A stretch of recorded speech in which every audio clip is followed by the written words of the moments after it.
们是台南新华6分社区规划这个铁路线的散步上难得的是，有一位94岁在地基佬要做导览员。台南新华6分社区举办社区营造成果展，甲社区阿公阿嬷的作品展示，予大家欣赏。了解说我们6分社区的民俗，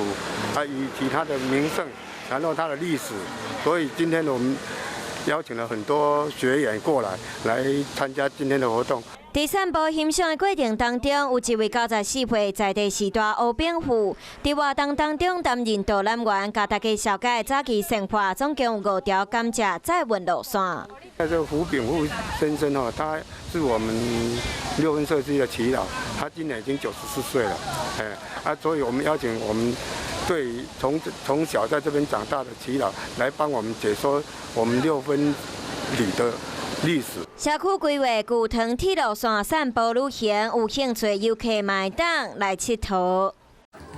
华视新闻看起来，赶快订阅我们的华视新闻 YouTube 频道，欢迎按赞、订阅、开启小铃铛，最新最及时的资讯要提供给你。